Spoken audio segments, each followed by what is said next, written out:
Yeah. Okay. So I see Matt and Bob. But I'm assuming that Jim is still unavailable. That is correct. Well, I Okay. understand. Okay. I Well have to then. jump off early. I'm actually in front of the meeting place right now, sitting in my truck, so I could uh, join, but I'll jump off early. Okay. I'm So doing the then, exact same thing. in lieu of Jim, I will call the meeting to order then. You're good to go. Okay. Thank you. Um, so very brief opening remarks. Jim is participating in a Home Builders Association event that I believe a couple of our other committee members will be jumping off to participate in. We thank everyone for your time and participation and attention. I think the goal today is to sort of do a status report on each of the subcommittees' reports and recommendations at whatever level of completeness they are, and then sort of sketch out how we bring this whole thing to conclusion.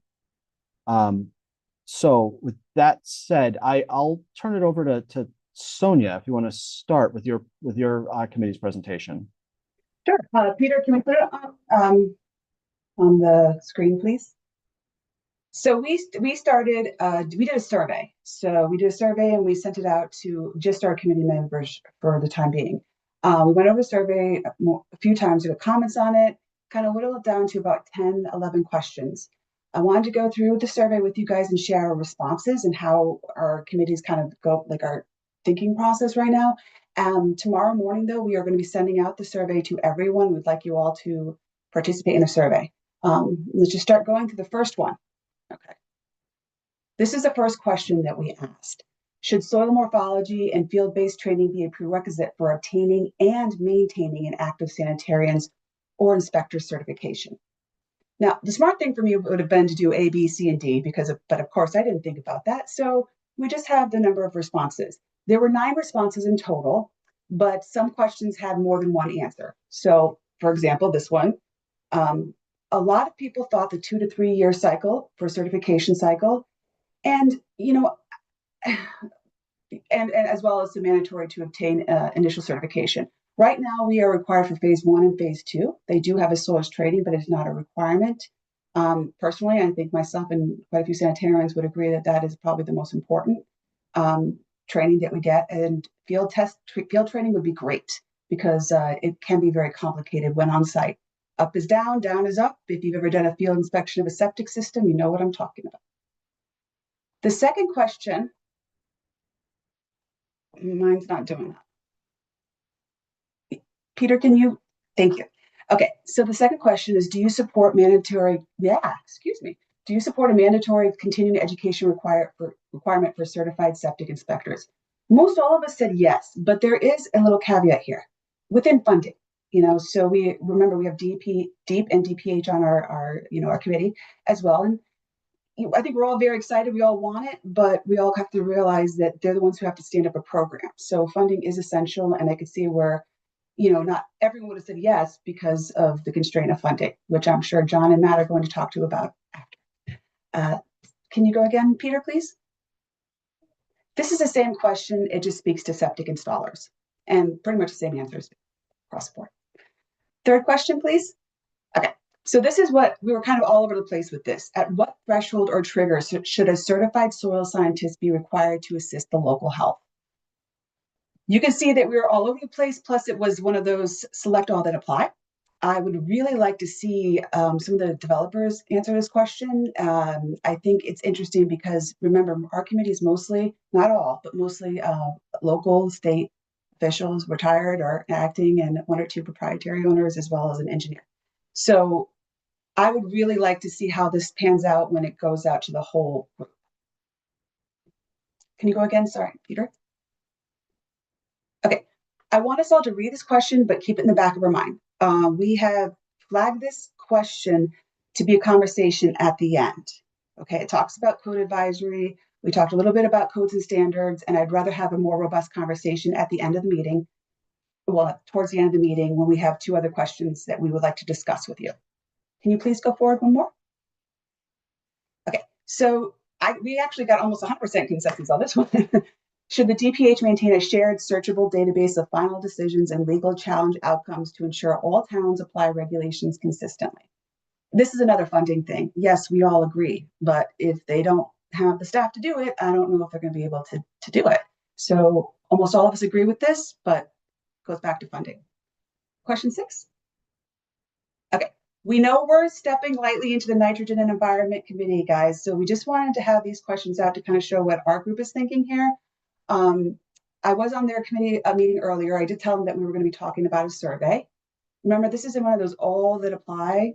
So, you know, I'm really interested to see how they're going to be doing this in nitrogen and environment, but I thought it would be a good idea for them to have our opinion, you know, as we are different from them. We are more regulatory, you guys are more developers. So I think this should be interesting, and hopefully it'll be used for them to make some more decisions going forward with the nitrogen.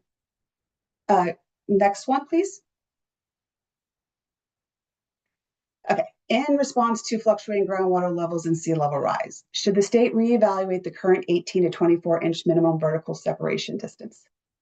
So right now, we did discuss this, and again, I know we're not nitrogen environment, but this is something that really affects the shoreline a lot. A lot of states are not 24 inches, and that was a conversation we heard from, you know, Jim and Dennis that do you know, I'll say worldwide, but countrywide septic systems, that 18, 24 inches is pretty minimal. And in my personal opinion, on the shoreline, when we have certain areas like flooding, it would be helpful if it was 36, or if we could at least have a conversation about it. And I do mean that, and you'll see that most people said that in the nitrogen sensitive areas. I'm not talking about your regular area that's, you know, regular septic system, regular soils, no issues, no nitrogen sensitivity, no, you know, wells right next to it, that kind of thing. Okay, question 8, please. Okay, so for B100A reviews in nitrogen sensitive areas, what increase in design flow should trigger a brand new system assessment in an area of special concern versus 100% code compliant repair? This is another one that was definitely pushed through with me. Tear down rebuild is a lot of the shoreline, tear down rebuild, which usually means you only need 100% code compliant repair and not a new assessment. You know, 5,000 gallons per day is what nitrogen is talking about, potentially having a nitrogen analysis at that level, but only in nitrogen sensitive areas. You know, I don't want to ruin their presentation when it comes forward, but, you know, 5,000 gallons per day, it seemed like they were going to be trying to go with that for a nitrogen sensitive area versus 7,500 gallons per day for, you know, your run of the mill site that doesn't have these sensitive parts to it, sandy soils, that kind of thing. All right, next question. Okay, we all agree you guys need funding. This is really for you guys and funding over there too. Yep, pretty straight up across the board. DPH, we gave you a lot more yeses than deep. Sorry about that, but we do definitely want both of you guys to get some funding towards developing, especially developing training programs and a lot of other things that we've been discussing in all 3 groups. Again, this is just more for John and Matt, but this is where we're thinking on where funding needs to go. And I'm pretty sure after hearing other meetings too, that we're kind of like all on the same page there. Question 10. Okay, this is a discussion question. I didn't put in the survey. I would like to explain a little more about it. I was speaking with the nitrogen group earlier this morning, and I think I should adjust something. Not so much of an appeals process as a, how did we put it earlier? I don't know if anyone's on that in that call from this morning. Basically, technical group to answer technical questions, not so much as a final or an appeal process to the state of Connecticut, but more of a technical question, meaning, you know, their example at one point, we're talking about some camp, you know, coastal area boundaries or something like that, management areas, you know, what if only a little bit touches it, that kind of thing. Like when you have something that's not in the regulations, that's very touchy, feel like touchy, meaning that like it costs a developer a lot of money or costs a lot of time waiting for an answer from development. I would like to open this up for conversation if anyone has any comments on that, but that was the intention. Anyone? Maybe? No? Okay. Well, what is everyone's feeling on making it more of a, either get rid of the question, I really would like to talk to Matt about this and some other Matt Gilchrist and developers on how you guys could see something like this. And this is one of the reasons why I was partial to codes and standards. I didn't think about that till now, but codes and standards kind of has that already in Right. it. So go ahead, Yeah, Matt. I see this as that expanded role for the code and standards type committee that would be monitored and run by DPH.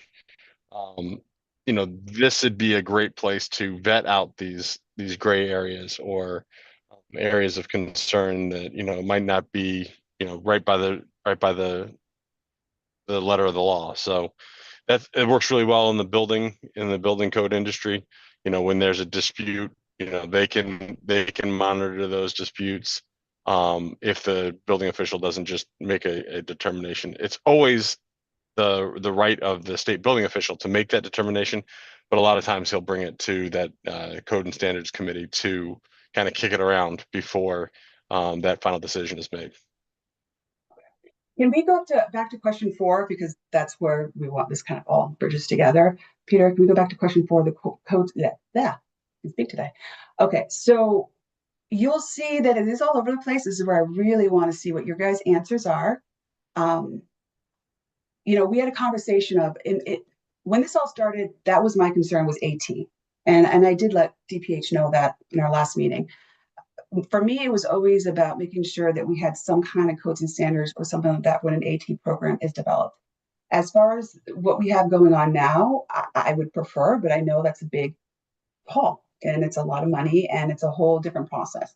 So these are the answers from our committee, but I think that it would be interesting to hear from the others on this particular question.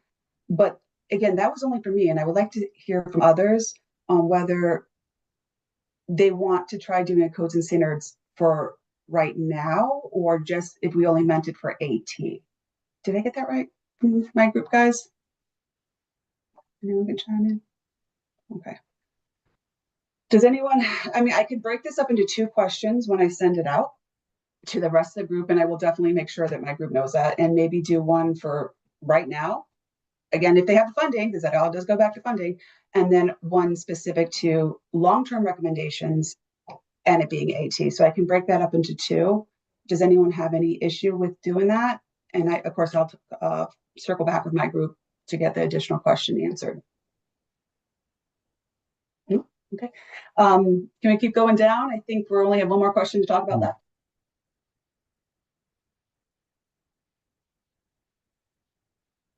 This one's my favorite. What is considered a detrimental effect on ground and surface waters? So this is in the regulations. I think it's always been in the regulations. I actually have no idea when it was put in, but it's been there for a while. And it's what I'm concerned about. And I think a lot of the people in the shoreline are concerned about.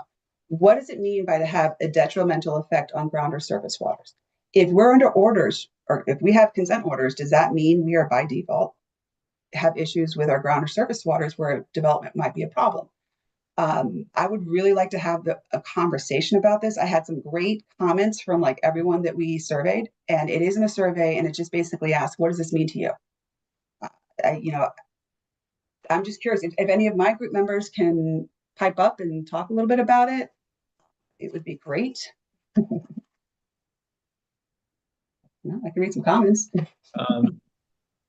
Yeah, I just put something to the effect of for the definition I sent you. Yes. Yeah, I want to get my exact wording here, but I put something on the line of, let me see here. I got it right here.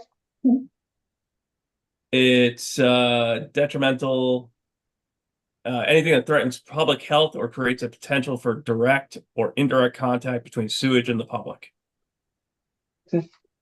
And I have quite a few more comments. Sorry, it was my public hearing for my budget today, so I can only do so much today, and I would have wanted to put those comments on a slide, and I will for next week. Go ahead, Matt. Sorry, sorry, I'm on mute.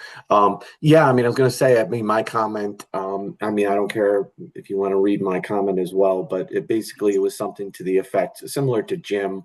But then I opined on the fact that, sometimes having things somewhat vague is beneficial. When we come, in other words, there might be some unforeseen things that we can't envision right now, but then in the future that are, let's say, detrimental. But yet if we made a very specific definition beyond just saying it, like mine basically said something to the effect, if it affects public health and safety and the environment, that's detrimental, has a detrimental effect on any of those things.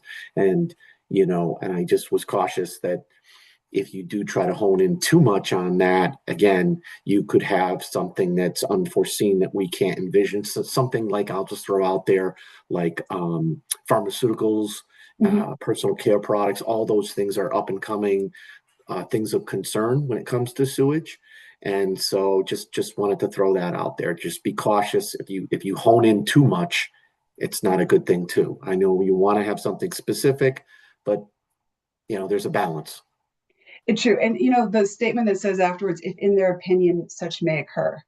And I think that's where I get a little tripped up, because in my opinion versus the health director in the neighboring town's opinion, and going down the line, for us even to have something, maybe even say, again, I don't really know how to handle that, but that is definitely one that has already been used on me or attempted to be used on me. Yes, it's coming to me is from a different commission saying this is detrimental to surface or groundwaters. What can I say? I'm the health director. I'm looking at a code and it's supposed to be very prescriptive. And, again, I just don't want to be put in that awkward position. Is it detrimental to public health, or is it detrimental for environmental protection? You're near an inland wetland or AA water source or something, whatever they had said before to me. So, go ahead, Matt. Sorry, now I see your point. I actually wanted to ask you that question, like, where is this coming from? So you're coming from the other direction.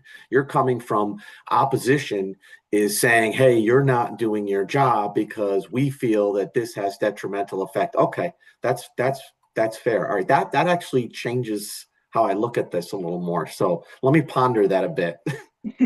And Matt, I can bring up one of those one of the projects that we went through, and that was what they were saying, not in the actual reports, but that is exactly what they were trying to challenge me with.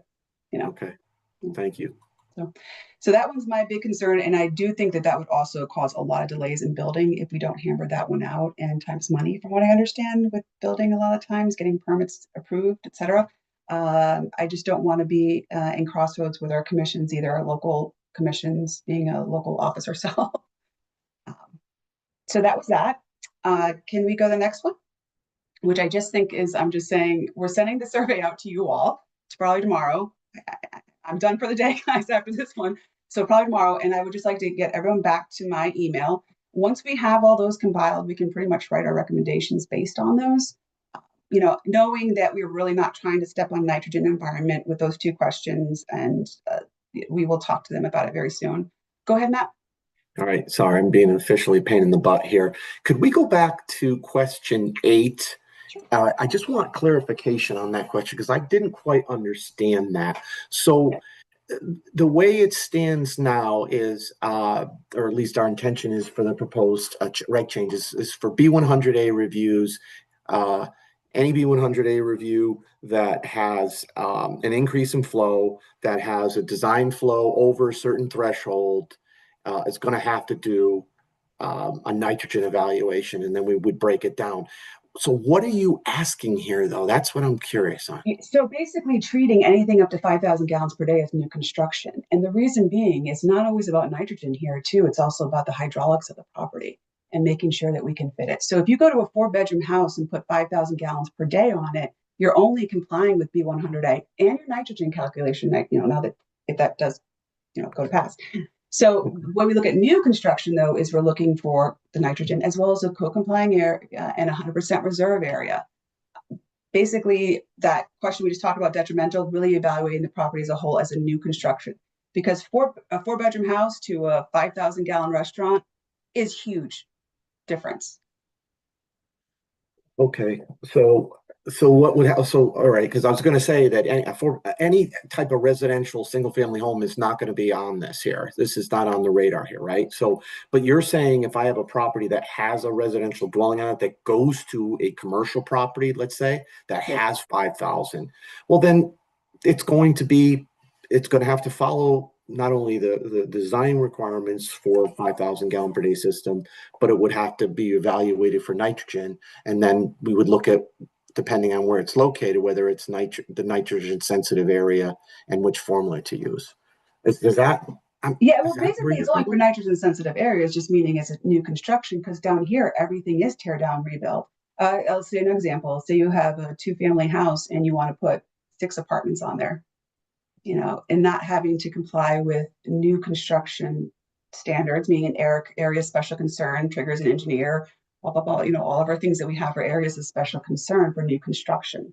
Yeah, it's Because not I everyone was answered, asked for it, but yeah, I answered this question with any increase in flow, regardless of GPD. So what I meant by that was that any system that's 5,000 right now, let's say, in a nitrogen sensitive area, has to, after this implementation of this, if they want to increase their flows, they're going to have to comply. Even with 1 gallon of flow, they're going to have to comply with this nitrogen sensitive area. They'll have to. So basically, you could conceivably have a system that's 5,000 right now that does not currently meet the nitrogen. They're allowed to keep that, but as soon as they ask for even 1 gallon increase, that's potentially not going to be approvable if they can't meet the requirements. Hopefully, that's kind of where you're going with this. yeah, so would a nitrogen sensitive area as well as a 100% new area be the same? Like, I'm not even sure how you guys are handling the nitrogen part. I'm just trying to be protective of those areas that could flood out. You don't even have to be in a nitrogen sensitive area. If you have a design flow of, let's say, well, what we're kind of going in the direction of, let's say 5,000 gallons per day. We'll just go with that's the threshold to implement nitrogen. Whether you're in a nitrogen sensitive area or not, that only determines what type of formula evaluation you do. That doesn't say so you still have to look at nitrogen regardless. It's whether or not that you have the more detailed evaluation versus the non-detailed, which the difference there is if it's in a nitrogen sensitive area or not. But either way, they're going to look at nitrogen if you're over 5,000. Let's just go with that. And so if they're asking for an increase of 1 gallon, they're going to have to meet the nitrogen requirements. And it's still a B100A though for us. That's correct. That's and why we put that under B100A. And B100A can be our most difficult properties down here, tear down, rebuild, and that's why I was really concerned on that one. Bob has a comment, and then Yeah, the one thing, Matt, I'm not sure you're getting this is that the other part when it says new system assessment is that with that increase, you also have to show that there's a 100% reserve area on the property. Well, And I know that's not what B100A says. Was the suggestion behind this question. Oh, to a reserve. Okay, so I just want to make sure we're talking a reserve area. thanks, Bob. Reserve is primary plus a reserve. Correct. Meaning Okay. it, treating it as new construction. Okay. Like the way with new construction, you need 100% system and 100% reserve area. And normally I understand about the reserve area, how it's can be problematic, or some people have some very firm opinions on that, and I get it. But when you're in an area like this, a tear down rebuild, I have systems that are flooding out that increased more than they should have increased for whatever reason, and there's no way to put it anywhere else. So those are my concerns with B100. And yes, thank you, Bob. That is exactly what I was talking about. Plus, it also triggers an area of special concern. Not that we wouldn't have an engineer, but it would require one as an area of special concern. Oh, wow. So this completely changes it. So are we talking about reserve? Is that the crux of this? Is a 100% reserve? reserve area and all the things that we can require, meaning a hydraulic, or, an analysis of the surrounding soils, the whole deck. So, for example, say we are worried about loading or something that with new construction we would hit immediately. That is more robust than getting a B100A. It's a tear down rebuild. Most of the town considers that new construction, but not in our world. No, but you would, well, okay, you're right. But I mean, assuming if a tear down and rebuild, there's different types of tear downs and rebuilds. There's ones with you increase the size of the building and one that you increase the flow of the building or both. And each of those, as you know, has a set criteria within B100A. But in both cases, you would not have to show a reserve area. And when I say reserve, I mean the actual definition of reserve, which means you have to show both a primary and reserve, meaning two systems. You would not have to do that in that case for either of them. You would just have to show one system capable of meeting those requirements. Does that make sense? And when you have really sandy soils, those systems are very small. Yes, but they would have to meet the nitrogen requirements though if they are 5,000. So that would hopefully encapsulate those to make sure that they're not overdeveloped in an area where they shouldn't be because of nitrogen concerns. And that's exactly where we're coming from on this one. Okay. If the 5,000 gallons per day could trigger a nitrogen assessment, if you're going that high, why couldn't it potentially be considered new construction? And please remember, we are only talking about areas of nitrogen that you guys would consider nitrogen sensitive areas. In other words, not many people are going to be able to do a lot of affordable housing or housing that's affordable in these areas that I'm speaking about in the first place. So the only difference with new construction is basically a reserve area. Reserve area and the ability to do, like, now it's an area of special concern. Now you can do a study of the hydraulics of the property. There's a lot more that tools in our toolbox, should I say. I don't know about the reserve, that's going to be a hard sell. I know the home builders are already don't want the reserve in general, let alone for something like this. So I think that would be a tough sell, but okay, point noted. And that's exactly why we're bringing this survey out to all of you guys. Remember, we're only, from one kind of perspective in our group, we've been talking a lot, but we want to get everybody else's perspective. So I'm glad that we actually had a conversation about this question so that you know what the intention of the question is. Mm-hmm. And then, does anyone have any other comments on that?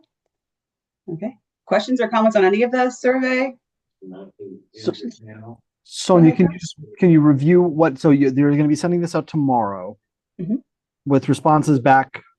By the end of the week. Is that the idea?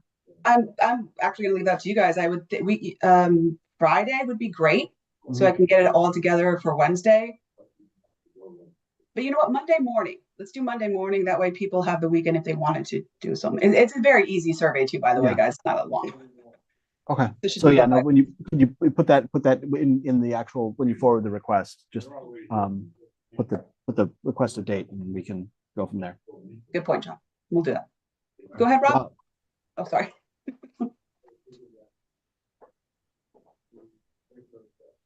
Rob, we can't hear you.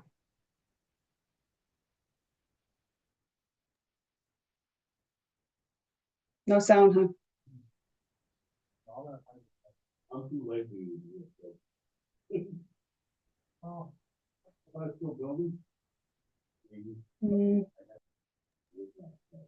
Sorry, Rob. Anybody know what Rob was going to say? No. We're not that connected, Put it in the chat, Rob. There's no chat. Bob, you can also email me and I'll make sure to send it to Peter to send out to the whole group. Okay. Is there anybody else who have any questions? Any Can you hear me now? comments? Oh, here we go. It's just a connection thing. Okay, so just quickly, the last question we were discussing, Sonia, I think there's some confusion about the implications as it tends to the 100% reserve. So I don't know if it'd be worth clarifying that, maybe modifying the language to make that piece clear, because I think that's an important piece. Yes, and everybody needs to understand. Yeah, I'll have to take a look at it and maybe send it over through my group to see if it was confusing before that too, even more. So yes, I should definitely work on that, and I'll send it out to our group to see if we can kind of deal with that question a little better before I send it out tomorrow. And if any of the guys in the group or anyone has any ideas on how to phrase that better, that'd be great. Definitely take any comments. Okay. And that is it. Great. Thank you, Sonia. That was really useful. Thank you. Okay, seeing that Matt is still with us, I'm gonna take advantage of that and maybe Matt and I can tag team some of the recommendations that came out of our committee. the process and funding committee. I can either can I share my screen? Yeah, I think I'm just going to do this. This was forwarded around, I believe, to everyone yesterday. So this was worked on for the last couple of weeks in our subcommittee. With and we kind of wordsmithed and tweaked this a little bit yesterday. So I think we are in a decent shape. I'm going to introduce the recommendations a little bit and then ask Matt if you're available to speak to them a little bit, because I think you as the primary author of some of these, I would defer to your thoughts. So first recommendation was vetting and communication of subsurface sewage design. Disposal system requirements. I'm going to zoom in on the actual language of the recommendation, but Matt, if you comfortable going ahead a little bit. Sure. So one of the things that we really zeroed in on was the code advisory committee and drawing a connection to the building codes and standards committee. We feel that this committee would feature a formalized structure to review cycles and transparency to behave procedures for stakeholders and engagement and feedback. Right now, the code advisory committee is a good organization that is more ad hoc than like formalized. The nice thing about the code and standards committee is you take an appointment to the code and standards committee, and like you have a responsibility and an obligation to fulfill the roles of that job, and you take that seat and with the understanding that you're going to dedicate time and give commitment to this. I don't really want to read through the whole thing. The bottom line is, Yeah, sure. we think it would really empower the industry to make bigger and broader improvements to how we manage this septic systems and introduction of AT and figuring out what the training needs to be. All these things can be run through the technical this group of people. What we don't, DPH had some significant concerns that they didn't want to grant increased authority to the people that are actually regulated by their department. I think that that's a very good point, but if you put the right people on it and they get to help vet those people and appoint those people, we feel that the policy, we'd be able to generate better policy with more buy-in from the industry. And at the end of the day, we'd have a much better product and we'd be able to advance technologies a lot quicker. That was a horrible job of trying to bring all that together, but any questions? Okay, Dante, go ahead. Yeah, would the focus in this recommendation of the code advisory still be limited to technical standards?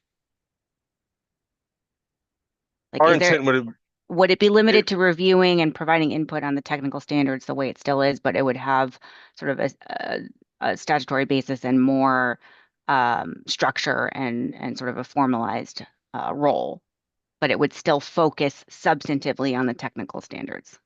Is that what you're proposing? It would focus on substantive.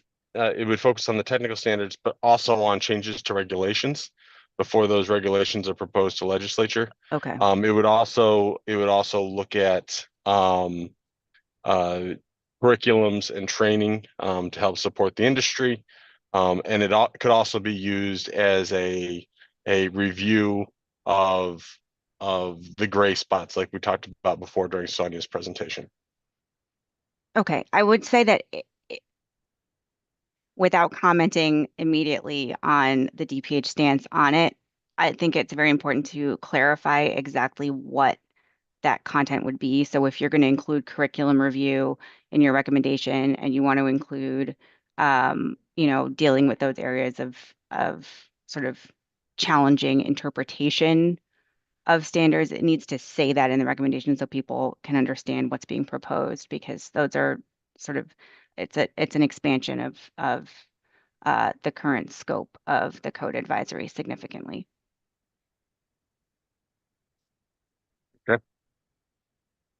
Okay. Thank you. All right, next recommendation, environmental engineering program capacity and focus. Um, relatively simple. I don't know, Matt, I'm sorry, I feel bad about putting you on the spot here about that. The recommendation is on the screen.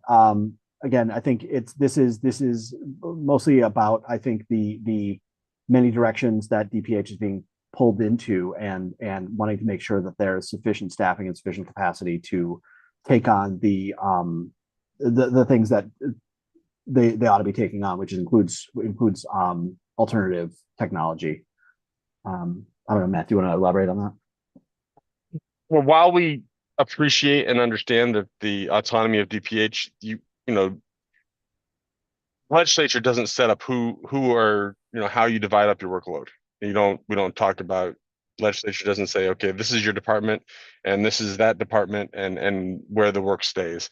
But we felt strongly that the professionals that work in subsurface water disposal need to be focused on that and be subject matter expert on that. And we felt that, the oversight of pools, public pools and family campgrounds and that type of stuff, and kind of bleed into other areas, detract from their ability to really focus on this one issue. You know, Okay. Yeah, it makes it that really was about basically. providing the resources necessary to move forward with this work. Okay. I'm gonna, if there are questions, please raise your hands. Otherwise, we're gonna continue just in the interest of time.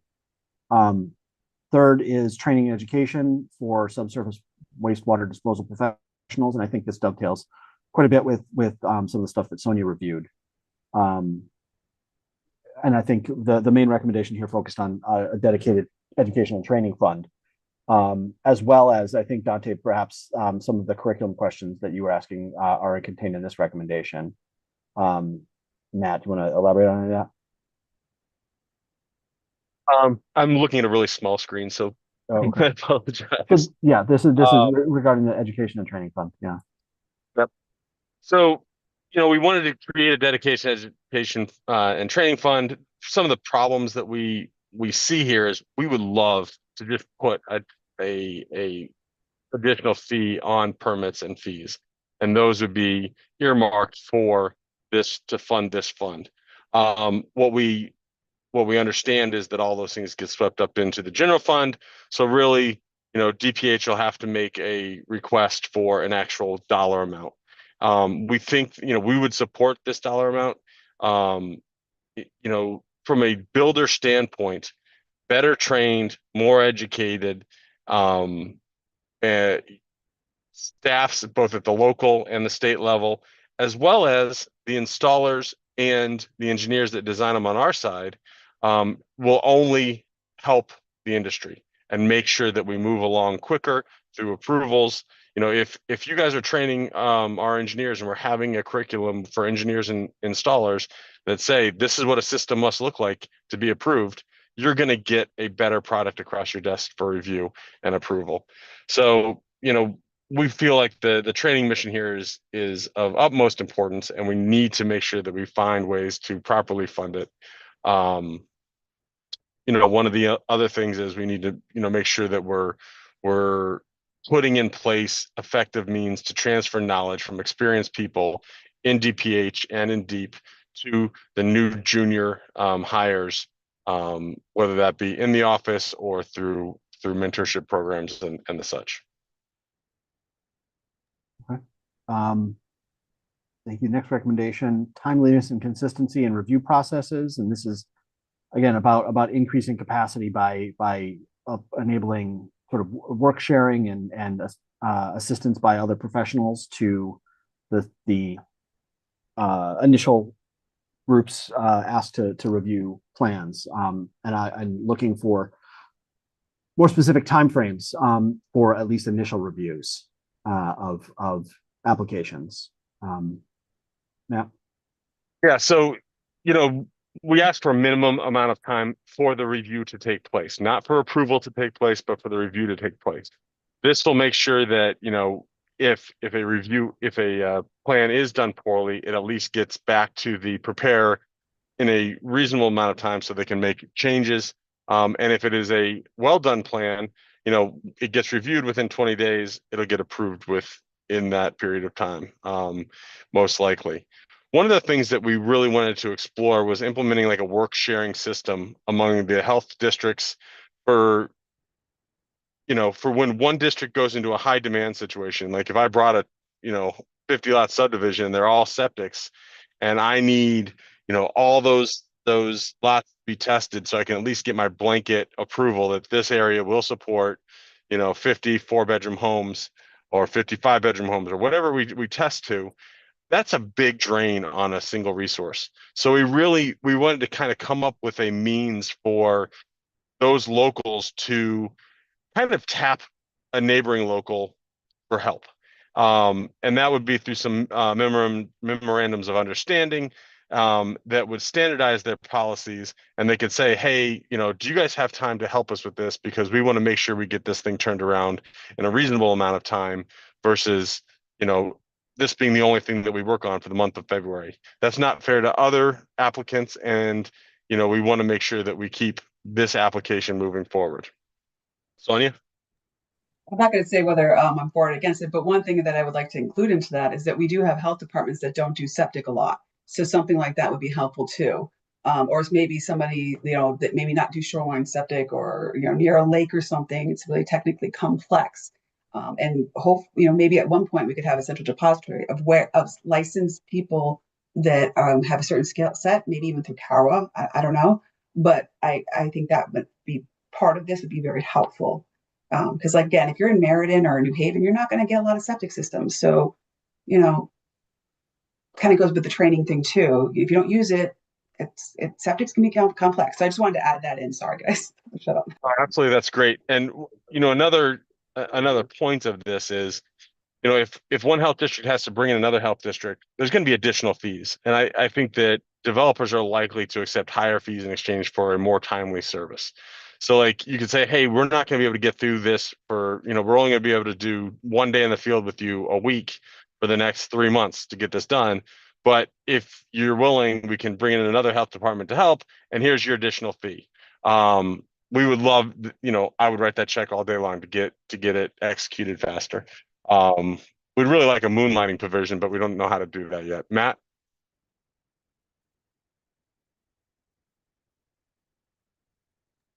Sorry, it takes me a while to get to my mute. No, you brought up a really good point, because some of the just initial feedback I've gotten from some districts. So even if you do farm this out, the entity that's farming it out is still going to have some level of time spent on this. So they're going to need to have a fee for themselves. So I think, yeah, I'm glad you recognize that the health department is still going to have somewhat of a processing fee, but then the bulk of the work is going to be done outside. So it's still going to ultimately probably result in being more expensive to the consumer, so to speak, or the applicant.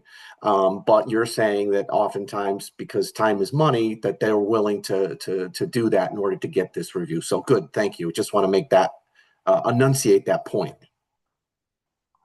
So, because I personally have overburdened health districts in trying to get these things done, and I get frustrated, but like it's not fair for me to get frustrated. They only have so many people to do a very big mission.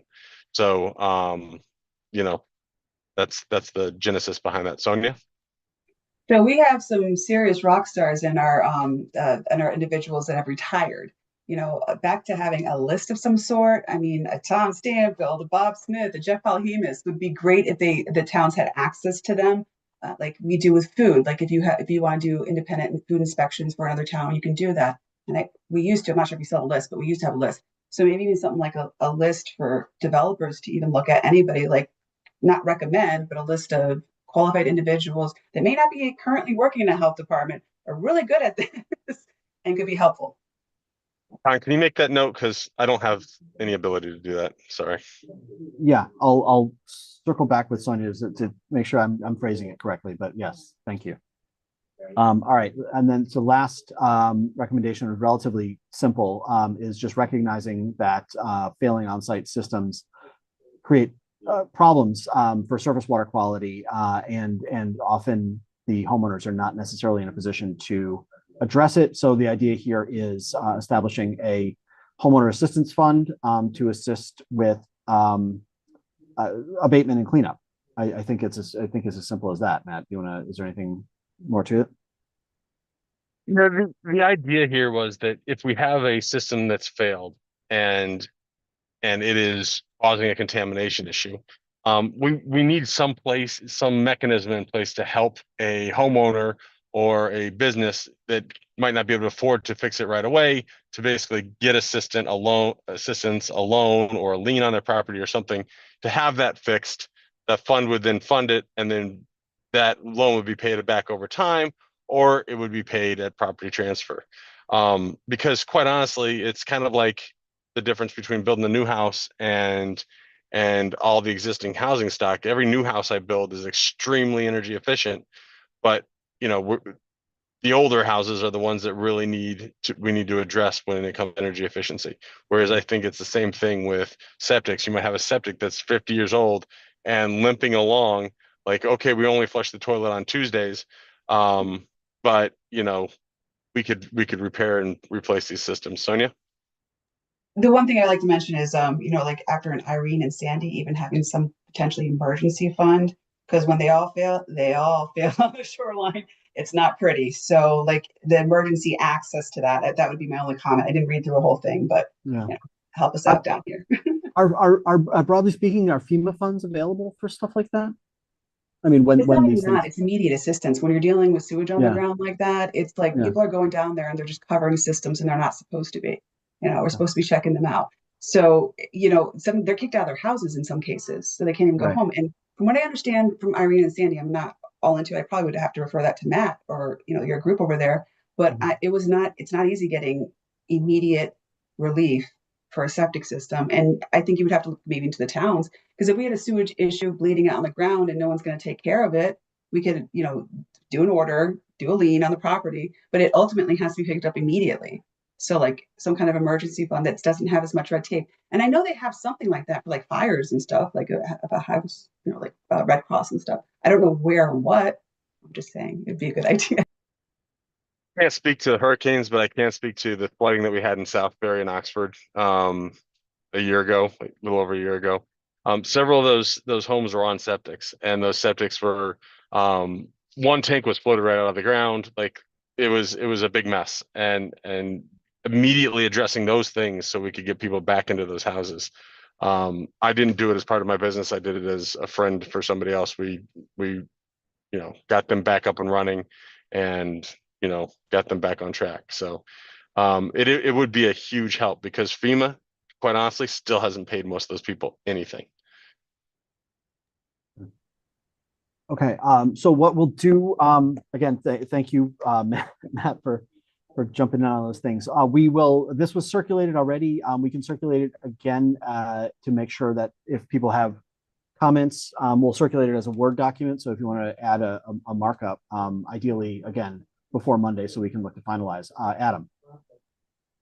Yeah, thank you for the run through, Don and Matt. I just want to take an opportunity at the end there just to reiterate. I know we discussed at length in our subcommittee the number of concerns that DPH has around these recommendations, especially with the Code Advisory Committee and the 20-day deadline that appear in that document. So I just thank you for the run through, but as I just wanted to reiterate that for the whole group. Sure.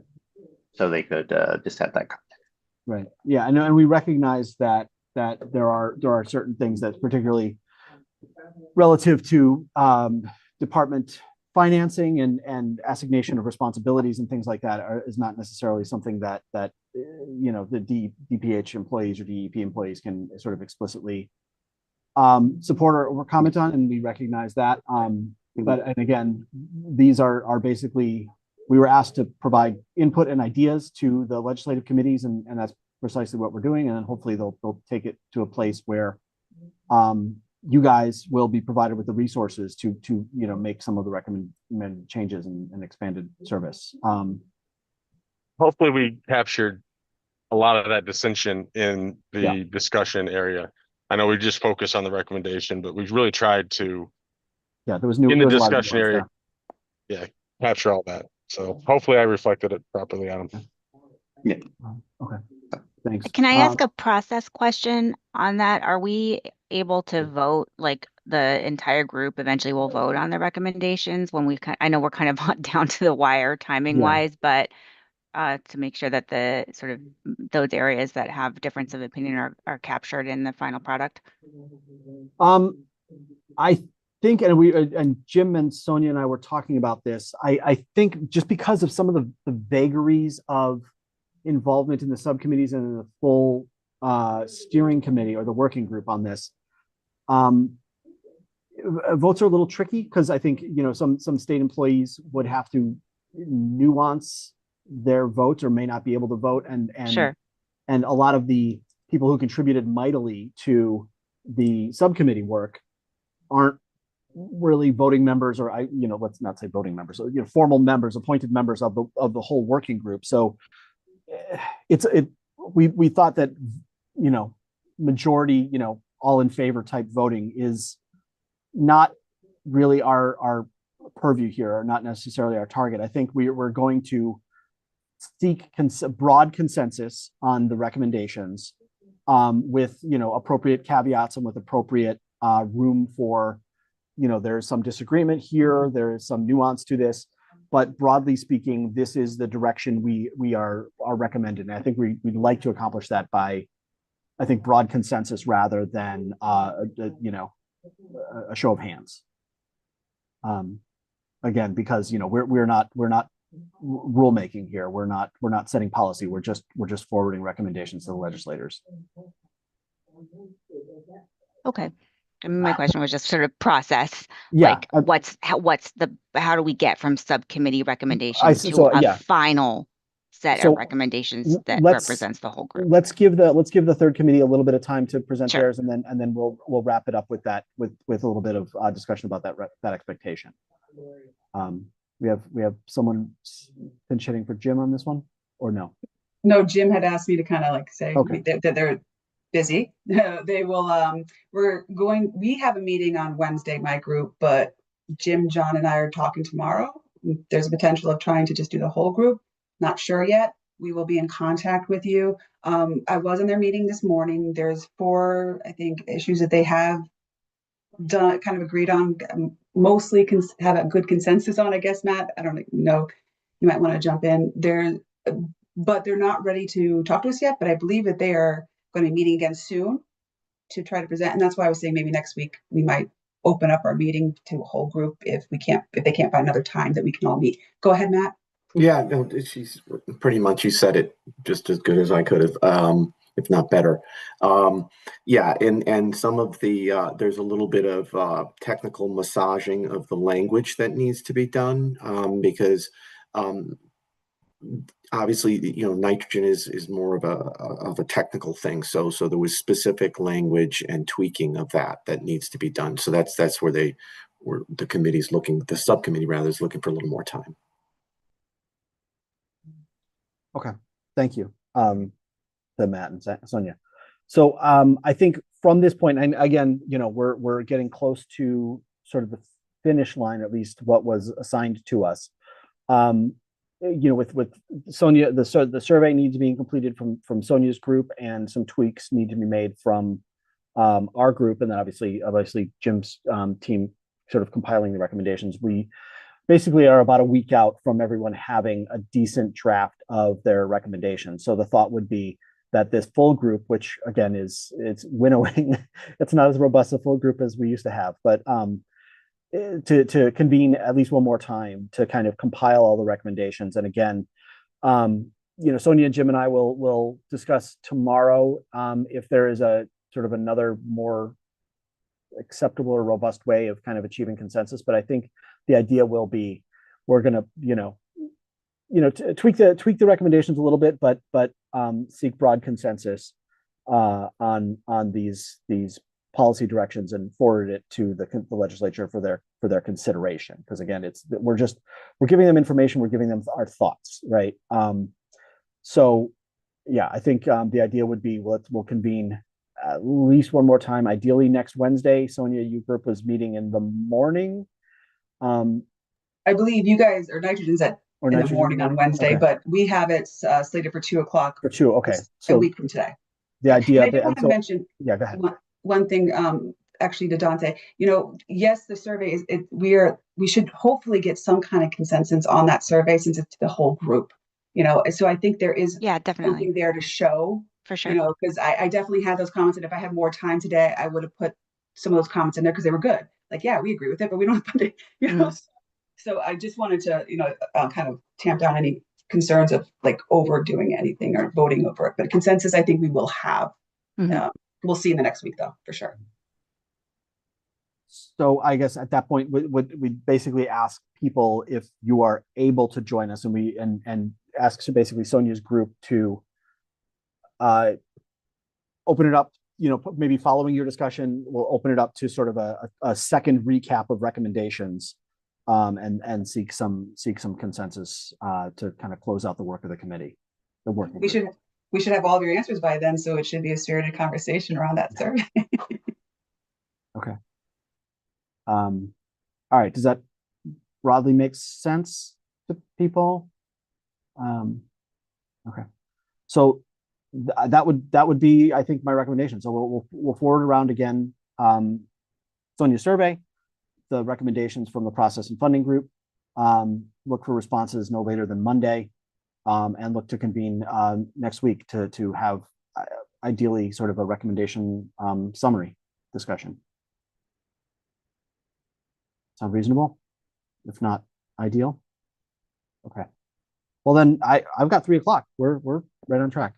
Unless there's any other business for the good of the order, I will call this meeting to a close.